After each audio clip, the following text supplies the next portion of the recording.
ಧೃತರಾಷ್ಟ್ರ, ಈಗ ಅರ್ಜುನ ಏನೋ ಭಗವದ್ಗೀತೆಯನ್ನು ಶ್ರವಣ ಮಾಡಿದ, ಸಾಕ್ಷಾತ್ ಶ್ರೀಕೃಷ್ಣನ ಮುಖದಿಂದ ಶ್ರವಣ ಮಾಡಿದ್ದಾನೆ. ಕಾರಣ ಏನು ಅಂತಂದ್ರೆ ಅವನಿಗೆ ಧರ್ಮಕ್ಕೆ ವಿರುದ್ಧವಾಗಿ ಪ್ರವೃತ್ತಿ ಬಂತು. ಅವನ ಧರ್ಮ ಯಾವುದು? ಕ್ಷತ್ರಿಯನಾಗಿರ್ತಕ್ಕಂಥವನು. ಕ್ಷತ್ರಿಯನಾಗಿರ್ತಕ್ಕಂಥವನು ಕ್ಷತಾತ್ ತ್ರಾಯತೆ ಇತಿ ಕ್ಷತ್ರಿಯ.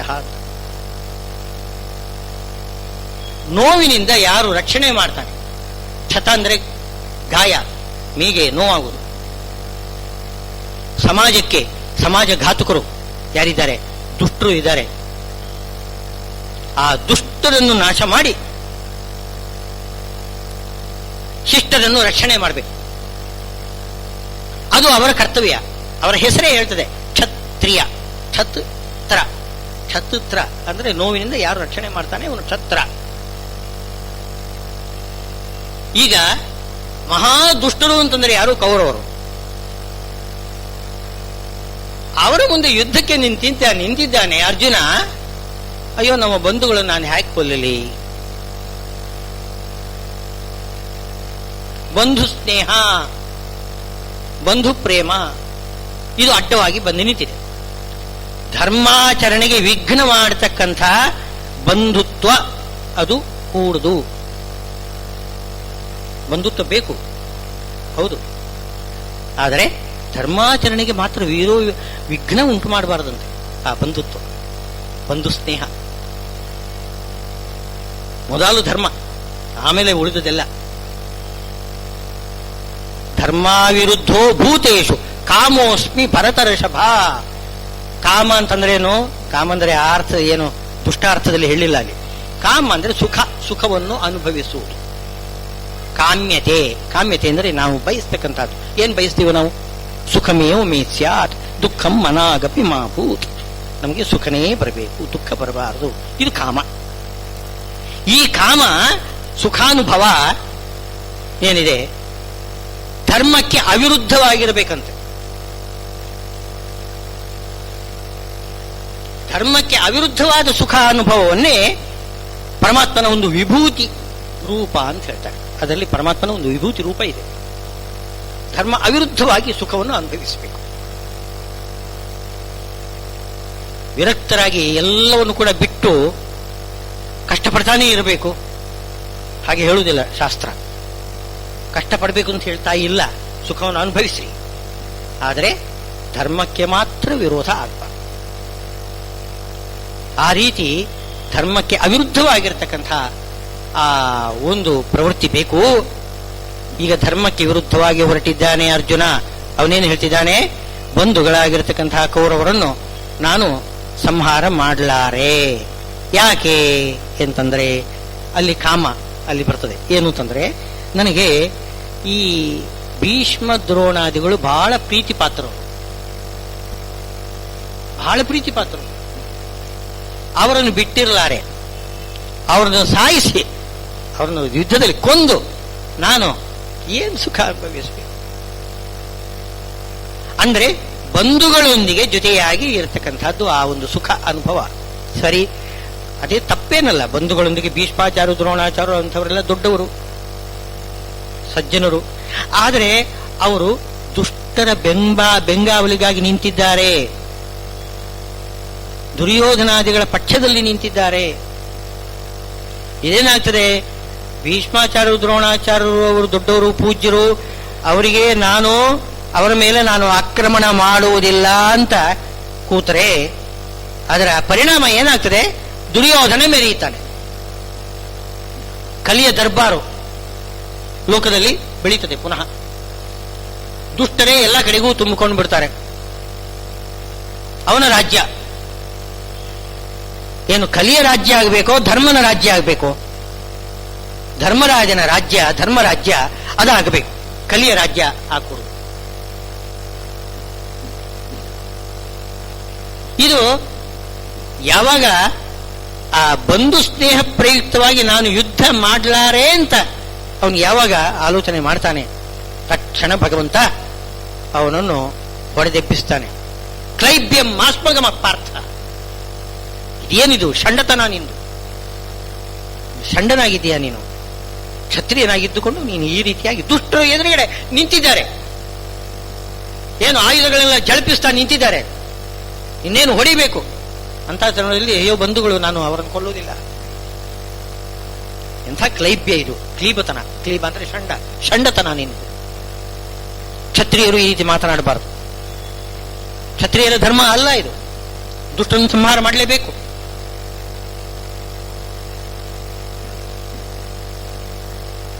ಇದು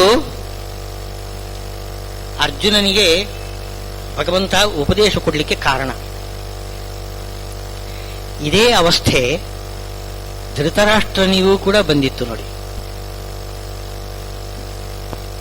ಅದೇ ರೀತಿಯಲ್ಲಿ ಧೃತರಾಷ್ಟ್ರನು ಕೂಡ ಧರ್ಮ ವಿರುದ್ಧವಾಗಿ ನಡೀತಾ ಇದ್ದಾನೆ. ಬಂಧು ಸ್ನೇಹ, ಯಾಕೆ ಮಕ್ಕಳು ಇದ್ದಾರಲ್ಲ, 100 ಮಂದಿ ಇದ್ದಾರಲ್ಲ, ಅವರ ಮೇಲೆ ಸ್ನೇಹ ಧೃತರಾಷ್ಟ್ರನ. ಅರ್ಜುನನ ಹಾಗೆ ಧೃತರಾಷ್ಟ್ರನು ಬಹಳ ಒಳ್ಳೆಯವನೇ. ಅರ್ಜುನ ದೇವೇಂದ್ರ ಆದರೆ ಧೃತರಾಷ್ಟ್ರ ಒಬ್ಬ ಗಂಧರ್ವ. ದೇವತೆಗಳ ಹಾಗೆ ಗಂಧರ್ವರು ಕೂಡ, ಅವರು ಕೂಡ ಭಗವಂತನಿಗೆ ಅತ್ಯಂತ ಪ್ರೀತಿ ಪಾತ್ರರು. ಆ ಗಂಧರ್ವರಲ್ಲಿ ಒಬ್ಬ ಧೃತರಾಷ್ಟ್ರ. ಪಾಪ ಅವನು ಏನ್ ಮಾಡ್ತಿದ್ದಾನೆ, ತಂದೆಯಾಗಿ ಏನು ಕರ್ತವ್ಯ ನಿರ್ವಹಣೆ ಮಾಡ್ತಾ ಇಲ್ಲ. ಅರ್ಜುನ ಕ್ಷತ್ರಿಯನಾಗಿ ಕರ್ತವ್ಯ ನಿರ್ವಹಣೆ ಮಾಡ್ತಾ ಇಲ್ಲ. ಈತ ತಂದೆಯಾಗಿ ಮಕ್ಕಳ ವಿಷಯದಲ್ಲಿ ಮೋಹ ಅವನಿಗೆ.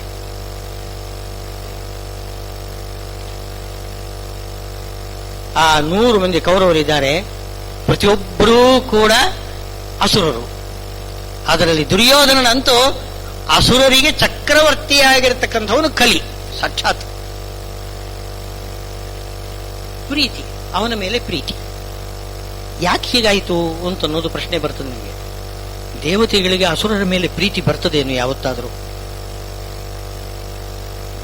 ಅದು ಎಣ್ಣೆ ಸೀಗೆ ಇದ್ದ ಹಾಗೆ. ಸುರ ಅಸುರ ವಿರುದ್ಧ ಅಂತ ಅಂತನ್ನೋದು ಬೇರೆ ಅಂತ ಅರ್ಥ ಅಲ್ಲ, ವಿರುದ್ಧ ಅಂತ ಅರ್ಥ. ಸುರರಿಗೆ ವಿರುದ್ಧರು ಅಸುರರು. ಅವರಲ್ಲಿ ಪ್ರೀತಿ ಯಾಕೆ ಬಂತು ಧೃತರಾಷ್ಟ್ರನಿಗೆ? ಅದು ಒಂದು ಪ್ರಶ್ನೆ ಬರ್ತದೆ. ಕಾರಣ ಏನು ಅಂತಂದ್ರೆ ಧೃತರಾಷ್ಟ್ರನಲ್ಲಿ ಕಲ್ಯಾವೇಶ. ಕಲಿ ಏನ್ ಮಾಡಿದ್ದಾನೆ, ಮೊದಲು ಧೃತರಾಷ್ಟ್ರನಲ್ಲಿ ಆವೇಶ ಹೊಂದಿದ್ದಾನೆ. ಒಬ್ಬ ಜೀವ ಹುಟ್ಟಬೇಕಾಗಿದ್ದರೆ ಮೊದಲು ಅವನು ತಂದೆಯ ಶರೀರದಲ್ಲಿ ಮೊದಲು ಪ್ರವೇಶ ಮಾಡ್ತಾನೆ, ಆಮೇಲೆ ತಾಯಿಯ ಶರೀರದಲ್ಲಿ ಪ್ರವೇಶ ಮಾಡಿ ಆಮೇಲೆ ಹುಡ್ತಾನೆ. ಈ ಕಲಿ ಅವನು ಸಾಂಶ ಜೀವ. ಅವನೇನು ಮಾಡಿದ, ಧೃತರಾಷ್ಟ್ರನಲ್ಲಿ ಪ್ರವೇಶ ಮಾಡಿದವನು ಒಂದಂಶವನ್ನು ಅಲ್ಲೇನೇ ಇಟ್ಟುಬಿಟ್ಟಿದ್ದಾನೆ. ಪೂರ್ತಿ ಅವನು ಹುಟ್ಟಲಿಲ್ಲ ಗಾಂಧಾರಿಯ ಹೊಟ್ಟೆಯಲ್ಲಿ. ಒಂದಂಶದಿಂದ ಗಾಂಧಾರಿಯ ಹೊಟ್ಟೆಯಲ್ಲಿ ಹುಟ್ಟಿದ, ಒಂದಂಶದಲ್ಲಿ ಹಾಗೇನೆ ಇದ್ದಾನೆ. ಯಾಕೆ ಅಂತಂದ್ರೆ ನನ್ನನ್ನು ಚೆನ್ನಾಗಿ ಈತ ನೋಡ್ಕೋಬೇಕು ಅಂತಂದ್ರೆ ಒಳಗಡೆ ಅವನಿಗೆ ಒಳಗಡೆಯಿಂದ ಪ್ರೇರಣೆ ಕೊಡ್ಲಿಕ್ಕೆ ಬೇಕಾಗ್ತದೆ. ಬಲಾತ್ಕಾರ, ಇದು ಬಲಾತ್ಕಾರ. ಅವನಿಗೆ ಮನಸ್ಸಿಲ್ಲ ಧೃತರಾಷ್ಟ್ರನಿಗೆ, ಅಯ್ಯೋ ತುಂಬಾ ಕೆಟ್ಟವನು ಇವನು, ನನ್ನ ಮಗ ಇರ್ತದೆ ಆ ಭಾವನೆ ಒಳಗೆ ಇದ್ರೂ ಕೂಡ. ಆದ್ರೆ ಮಗ ನನ್ನ ಮಗ ಅವನು ಅಂತ ಅನ್ನತಕ್ಕಂತಹ ಒಂದು ರೀತಿಯ ಆ ಒಂದು ಭಾವನೆ ಬಂದು ಪ್ರೀತಿ ಉಂಟಾಗಲಿಕ್ಕೆ ಕಾರಣ ಏನು ಅಂದ್ರೆ ಒಳಗಡೆ ಕಲ್ಯಾವೇಶ. ಅವನು ಕಲಿ ಹಾಗೇನೆ ಇದ್ದಾನೆ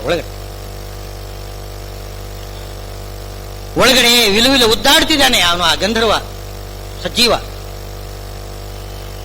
ಈತ ಬಿಡ್ತಾ ಇಲ್ಲ, ಯಾರು ಕಲಿ ಬಿಡ್ತಾ ಇಲ್ಲ.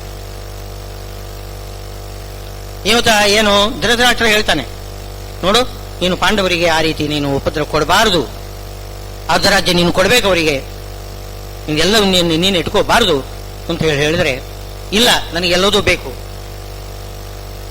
ಇಡೀ ರಾಜ್ಯ ನನಗೆ ಬೇಕು, ಪಟ್ಟು ಹಿಡಿತಾನೆ.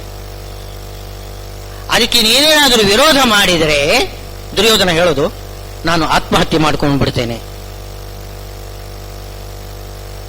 ಮಗ ಆತ್ಮಹತ್ಯೆ ಮಾಡ್ಕೊಳ್ತೇನೆ ಅಂತಂದ್ರೆ ಯಾವ ತಂದೆ ಒಪ್ಕೊಳ್ತಾನೆ ಹೇಳಿ? ಇಲ್ಲಿ ಒಪ್ಪಿಕೊಳ್ಬಾರ್ದಿತ್ತು, ಆದರೆ ಅಲ್ಲಿ ಒಳಗಡೆ ಕಲಿ ಆವೇಶ ಇದೆ. ಆದ್ರಿಂದ ಅವನೇನ್ ಮಾಡ್ತಾನೆ, ಆ ಮಾತು ಬಂದ ತಕ್ಷಣ ಸುಮ್ಮಗಾಗಿ ಬಿಡ್ತಾನೆ ಧೃತರಾಷ್ಟ್ರ. ನಾನು ಪ್ರಾಣ ತಗೊಂಡ್ಬಿಡ್ತೇನೆ ಎಂತಂದು ಬಿಟ್ರೆ ಧೃತರಾಷ್ಟ್ರ ಸುಮ್ಮನಾಗಿ ಬಿಡ್ತಾನೆ. ಇಂಥ ಅವಸ್ಥೆ ಆ ಬಂಧು ಸ್ನೇಹ ಇದೆಯಲ್ಲ, ಅದು ಬಂಧು ಸ್ನೇಹ ಧರ್ಮಕ್ಕೆ ವಿರುದ್ಧವಾಗಿರ್ತಕ್ಕಂಥದ್ದು. ಅವರಲ್ಲಿ ಬಂಧುತ್ವ ಇಟ್ಕೋಬಾರದು, ಸ್ನೇಹ ಇಟ್ಟುಕೊಳ್ಳಬಾರದು, ಅವರನ್ನು ಪರಿತ್ಯಾಗ ಮಾಡಬೇಕು ಅಂತಿದೆ. ಹಿಂದಿನ ಕಾಲದಲ್ಲಿ ಹಾಗೆ ಧರ್ಮ ವಿರೋಧಿಗಳು ಯಾರಾದಿರಿದರೆ ಅವರನ್ನು ಪರಿತ್ಯಾಗ ಮಾಡ್ತಾ ಇದ್ರು. ಸಗರ ಚಕ್ರವರ್ತಿ ಅಸಮಂಜಸನನ್ನು ಪರಿತ್ಯಾಗ ಮಾಡಿಬಿಟ್ಟ ಅಂತೆ ಕಥೆ ಬರ್ತದೆ. ಸಗರ ಚಕ್ರವರ್ತಿಯ ಮಗ ಅಸಮಂಜಸ ಅಂತ ಒಬ್ಬ, ಹೆಸರು ಏನು ಹೇಳ್ತದೆ? ಸಮಂಜಸ ಅಲ್ಲ, ಅಸಮಂಜಸ. ಏನ್ ಮಾಡ್ತಿದ್ದಾನೆ ಅಂತಂದ್ರೆ ತುಂಬಾ ಹಿಂಸೆ ಮಾಡೋದಂತೆ. ಸಣ್ಣ ಮಗುವಾಗಿದ್ರು ಕೂಡ ಮಕ್ಕಳು ಆಟ ಆಡ್ತಕ್ಕಂಥ ಮಕ್ಕಳನ್ನು ಅವರಿಗೆ ಹೊಡೆದು ಬಡಿದು ಅವರನ್ನು ಸಾಯಿಸುವುದು, ತಗೊಂಡೋಗಿ ಕೊನೆಗೆ ಸರಯು ನದಿಯಲ್ಲಿ ಹಾಕಿ ಬಿಡ್ತಾ ಇದ್ದೆ. ಸರಯು ನದಿಯಲ್ಲಿ ಹಾಕಿ ಮುಳುಗಿಸಿ ಬಿಡುದು ಮಕ್ಕಳನ್ನು. ಈಗೆಲ್ಲ ಮಾಡ್ತಾ ಇದ್ದ. ಹೇಳಿದ್ರೆ ಅವನು ರಾಜಕುಮಾರ, ಯಾರು ಏನು ಮಾತಾಡುವ ಹಾಗಿಲ್ಲ. ಅದು ಕೊನೆಗೆ ಈ ವಿಷಯ ಸಗರ ಚಕ್ರವರ್ತಿಗೆ ಗೊತ್ತಾದಾಗ, ಓ ಇದು ನನಗೆ ಯೋಗ್ಯನಾದ ಪುತ್ರ ಅಲ್ಲ ಈತ ನನಗೆ ಯೋಗ್ಯನಲ್ಲ, ಪುತ್ರನೇ ಅಲ್ಲ ಅಂತಂದ ಪರಿತ್ಯಾಗ ಮಾಡಿಬಿಟ್ಟ. ಅದು ಹಿಂದಿನ ಕಾಲದಲ್ಲಿ ಇತ್ತು, ಮಕ್ಕಳನ್ನು ಪರಿತ್ಯಾಗ ಮಾಡತಕ್ಕಂಥದ್ದು ಕ್ರಮ ಇತ್ತು. ಆದರೆ ವಾಸ್ತವದಲ್ಲಿ ಅವನು ಒಳ್ಳೆಯವನೇ. ಅಸಮಂಜಸ ಹೆಸರು ಒಳ್ಳೆಯವನೇನು, ಹೆಸರು ಏನೋ ಕೊಟ್ಟಿದ್ದಾರೆ. ನಿಜವಾಗ್ಲೂ ಅವನು ಹಿಂದಿನ ಜನ್ಮದಲ್ಲಿ ಬಹಳ ಯೋಗಾಭ್ಯಾಸ ಮಾಡಿ ವಿರಕ್ತಿಯನ್ನು ಸಂಪಾದನೆ ಮಾಡಿಕೊಂಡು ಯೋಗ ಭ್ರಷ್ಟನಾಗಿ ಹುಟ್ಟಿದ್ದಾನೆ. ಶುಚೀನಾಂ ಶ್ರೀಮತಾಂ ಗೇಹೆ ಯೋಗ ಭ್ರಷ್ಟೋ ಅಭಿಜಾಯತೆ ಅಂತ ಭಗವದ್ಗೀತೆ ಹೇಳ್ತದೆ. ಏನು ಯೋಗಾಭ್ಯಾಸ ಮಾಡಿ ಮಾಡಿ, ಯೋಗಾಭ್ಯಾಸ ಅಂದ್ರೆ ಏನದು? ಬರೀ ಆಸನ ಪ್ರಾಣಾಯಾಮ ಅಲ್ಲ, ಪರಮಾತ್ಮನ ಆರಾಧನೆ. ಪರಮಾತ್ಮನನ್ನು ಆರಾಧನೆ ಮಾಡ್ತಾ ಮಾಡ್ತಾ ಮಾಡ್ತಾ ಅದು ಯಾವುದೋ ಒಂದು ಹಂತದಲ್ಲಿ ಅದಕ್ಕೆ ವಿಘ್ನ ಬಂತು, ಯೋಗ ಭ್ರಷ್ಟನಾಗ್ತಾನೆ ಅಂತ ಇಟ್ಕೊಳ್ಳಿ. ಅಂಥವನು ಮುಂದಿನ ಜನ್ಮದಲ್ಲಿ ಒಳ್ಳೆಯ ಜನ್ಮ ಪಡೆದು ಶುಚೀನಾಂ ಶ್ರೀಮತಾಂ, ಒಳ್ಳೆ ಸಂಪನ್ನರಾಗಿರ್ತಕ್ಕಂಥವರು, ಶೀಲ ಸದ್ಗುಣಗಳಿಂದ ಕೂಡಿರತಕ್ಕಂಥವರು, ಅಂಥವರ ಮನೆತನದಲ್ಲಿ ಅವನು ಹುಟ್ಟಿ ಆ ಯೋಗವನ್ನು ಮುಂದುವರಿಸ್ತಾನೆ ಅಂತ ಆಗಿದೆ. ಹಾಗೆ ಹುಟ್ಟಿದವನು ಯಾರು? ಈತ ಅಸಮಂಜಸ, ಯೋಗ ಭ್ರಷ್ಟನಾಗಿರತಕ್ಕಂಥವನು ಎರಡನೇ ಹುಟ್ಟಿದ್ದಾನೆ. ಅವನು ಆಲೋಚನೆ ಮಾಡ್ತಾನೆ, ನಾನು ಇಲ್ಲಿ ಅರಮನೆಯಲ್ಲಿ ಕುಳಿತುಕೊಂಡು ಏನು ಪರಮಾತ್ಮನ ಧ್ಯಾನ ಮಾಡ್ಲಿಕ್ಕಾಗುತ್ತೆ, ನಾನು ದೂರ ಹೋಗಬೇಕು. ಈ ಅರಮನೆಯ ಇದೆಲ್ಲ ಏನು ಅಂತಂದ್ರೆ ಅರಮನೆ ವ್ಯವಹಾರ ಲೌಕಿಕ ವ್ಯವಹಾರ, ಇಲ್ಲಿ ಅಲೌಕಿಕ ಪರಮಾತ್ಮನ ಚಿಂತನೆ ಎಲ್ಲಿ ಅವಕಾಶ ಸಿಗುವುದಿಲ್ಲ. ಬೇಡ, ನನಗೆ ಈ ಲೌಕಿಕವೇ ಬೇಡ, ಎಲ್ಲ ಬಿಟ್ಟು ಹೋಗಬೇಕು ಅಂತ ಆಲೋಚನೆ ಹುಟ್ಟಿದಂದಿನಿಂದಲೇ ಅವನಿಗಿದೆ ಅಂತೆ. ಯಾವುದೋ ಅವನ ಹಿಂದಿನ ಪೂರ್ವಜನ್ಮದ ಒಂದು ಸ್ಮರಣೆ, ಪೂರ್ವಜನ್ಮ ಸ್ಮರಣೆ. ಆದ್ರಿಂದ ಅವನೇನ್ ಮಾಡಿದ? ಉಪಾಯ ಮಾಡಿದ, ತುಂಬಾ ಹಿಂಸೆ ಮಾಡ್ಲಿಕ್ಕೆ ತೊಡಗಿದ, ಎಲ್ಲರಿಗೂ ಕೂಡ ಹಿಂಸೆ ಮಾಡಿಬಿಟ್ಟು ಸಗರ ಚಕ್ರವರ್ತಿ ತನ್ನನ್ನು ಪರಿತ್ಯಾಗ ಮಾಡಬೇಕು ಅಂತ ಇದೇ ಉದ್ದೇಶದಿಂದ ಮಾಡಿದ್ದು. ಪರಿತ್ಯಾಗ ಮಾಡಲಿ ಅವನು ಅಂತಲೇ. ಅವನು ಯಾವಾಗ ಪರಿತ್ಯಾಗ ಮಾಡಿದ, ಅಯ್ಯೋ ನನಗೆ ಅದೇ ಬೇಕಾಗಿತ್ತು ಅಂತಂದ ಬಿಟ್ಟ, ಹೊರಟು ಬಿಟ್ಟ. ಆದರೆ ತಾನು ಮಾತ್ರ ಅನ್ಯಾಯ ಮಾಡಬಾರದಲ್ಲ. ಭಗವದ್ಭಕ್ತ ಯೋಗಿ ಆಗಿರ್ತಕ್ಕಂಥವನು. ಆ ಸಣ್ಣ ಸಣ್ಣ ಪುಟ್ಟ ಮೊಟ್ಟ ಮಕ್ಕಳು ಆಟ ಆಡ್ತಕ್ಕಂಥ ಮಕ್ಕಳಂತ ಕೊಂಡೋಗಿ ಎಲ್ಲ ಸರಯು ನದಿಯಲ್ಲಿ ಹಾಕಿ ಸಾಯಿಸಿ ಬಿಟ್ಟಿದ್ದಾನೆ. ಅಂಥ ಮಕ್ಕಳನ್ನು ಏನು ಮಾಡಿದ? ತನ್ನ ಯೋಗ ಬಲದಿಂದ ಆ ಮಕ್ಕಳನ್ನು ಪುನಃ ಬದುಕಿಸಿ ತಂದು ಕೊಟ್ಟು ಆಮೇಲೆ ಹೊರಟೋಗ್ಬಿಟ್ಟಂತೆ. ಆಗ ಸಗರ ಚಕ್ರವರ್ತಿ ಪಶ್ಚಾತ್ತಾಪ ಪಟ್ಟು, ಅಯ್ಯೋ ಇಂಥ ಒಬ್ಬ ಯೋಗಿ ಆಗಿರ್ತಕ್ಕಂಥ ಒಬ್ಬ ಶ್ರೇಷ್ಠ ಪುತ್ರನ ನಾನು ಪರಿತ್ಯಾಗ ಮಾಡಿಬಿಟ್ನಲ್ಲ ಅಂತ ದುಃಖಪಟ್ಟ ಅಂತೆ. ಏನ್ ಮಾಡೋಣ, ಪರಿತ್ಯಾಗ ಮಾಡಿ ಆಗಿದೆ, ಹಾಗಾಗ್ತದೆ. ಅದು ಏನೇ ಇರಲಿ, ಪರಿತ್ಯಾಗ ಮಾಡತಕ್ಕಂಥದ್ದಿದೆ. ತಂದೆ ಮಗ ಸರಿಯಾದ ದಾರಿಯಲ್ಲಿ ಬರದೇ ಹೋದ್ರೆ, ಏನು ಮಾಡಿದ್ರೂ ಕೂಡ ಸರಿ ದಾರಿಗೆ ಬರಲಿಲ್ಲ ಅಂತಂದ್ರೆ ಪರಿತ್ಯಾಗ ಮಾಡಬೇಕು ಅಂತ ಹಿಂದಿನ ಕಾಲದಲ್ಲಿ ಧರ್ಮ ಮಾಡಬೇಕಾಗಿತ್ತು. ಧೃತರಾಷ್ಟ್ರ ವಿದುರ ಆಗಿ ಉಪದೇಶ ಕೊಡ್ತಾನೆ ಇದ್ದಾನೆ, ಒಂದೇ ಸಮನೆ ಉಪದೇಶ ಕೊಡ್ತಿದ್ದಾನೆ. ನೋಡು, ನಿನ್ನ ದುರ್ಯೋಧನ ಒಬ್ಬನನ್ನು ನೀನು ಪರಿತ್ಯಾಗ ಮಾಡಿಬಿಡು, ಬೇರೆ ಉಳಿದ ಮಕ್ಕಳೆಲ್ಲ ಉಳ್ಕೊಳ್ತಾರೆ, ಅವನೊಬ್ಬ ಏನು ಅಪರಾಧ ಮಾಡ್ತಾನೆ, ಇಡೀ 100 ಮಂದಿ ಮಕ್ಕಳೆಲ್ಲ ಏನೋ ಸತ್ತು ಹೋಗ್ಬಿಡ್ತಾರೆ ನೋಡು.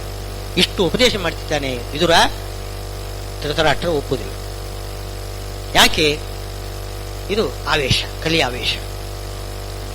ದುರ್ಯೋಧನನನ್ನು ಬಿಡಲಾರೆ. ಈ ರೀತಿ ಅವನೂ ಕೂಡ ಬಂಧು ಸ್ನೇಹದಿಂದ ಧರ್ಮಕ್ಕೆ ವಿರುದ್ಧವಾಗಿ ನಡೀತಾ ಇದ್ದಾನೆ ಧೃತರಾಷ್ಟ್ರ.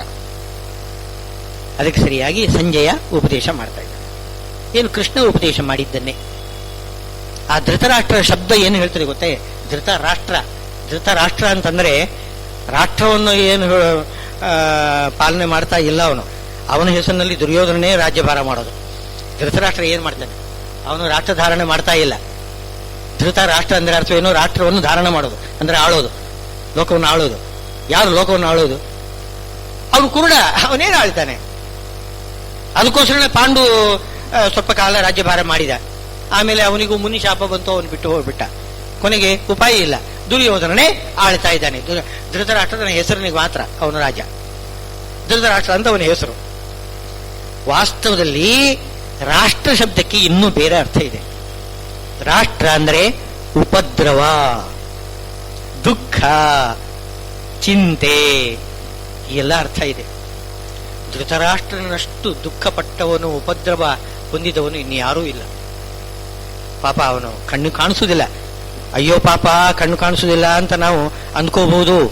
ಆದರೆ ಧೃತರಾಷ್ಟ್ರನೇ ಹೇಳ್ತಾನೆ, ಅಯ್ಯೋ ನನಗದು ವರ ಅಂತಂತಾನೆ. ನನಗೆ ಕಣ್ಣು ಕಾಣಿಸದಿದ್ದದ್ದು ದೊಡ್ಡ ವರ ಅಂತ. ಯಾವಾಗ ಅಂತಂದ್ರೆ ವಿಶ್ವರೂಪ ದರ್ಶನ ಮಾಡಿಸಿದಾನೆ ಶ್ರೀಕೃಷ್ಣ. ಆವಾಗ ಕಣ್ಣು ಕೊಡ್ತಾನೆ, ದಿವ್ಯ ದೃಷ್ಟಿ ಕೊಡ್ತಾನೆ. ಆವಾಗ ಧೃತರಾಷ್ಟ್ರ ಪರಮಾತ್ಮನ ಆ ಮಂಗಳಕರವಾದ ಆ ವಿಶ್ವರೂಪವನ್ನು ನೋಡಿಬಿಟ್ಟು ಆಮೇಲೆ ಕೃಷ್ಣ ಹೇಳ್ತಾನಂತೆ, ನಿನಗೆ ಇನ್ನು ಮೇಲೆ ಕಣ್ಣು ನಿನಗೆ ದೃಷ್ಟಿ ಕೊಡಲೇನು ಅಂತ.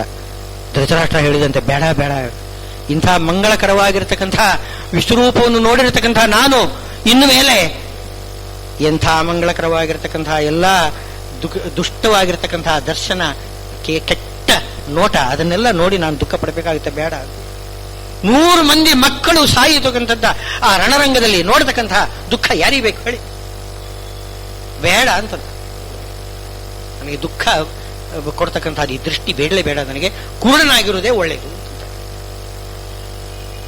ಇಷ್ಟು ದುಃಖ ಪಟ್ಟಿದ್ದಾನೆ ನೋಡಿ. ನಾನು ಕುರುಡುತನ ನನಗೆ ವರ ಅಂತ ಹೇಳಬೇಕು ಅಂತಂದ್ರೆ ಅವನು ಎಷ್ಟು ದುಃಖ ಪಟ್ಟಿದ್ದಾನೆ ಆಲೋಚನೆ ಮಾಡಿ.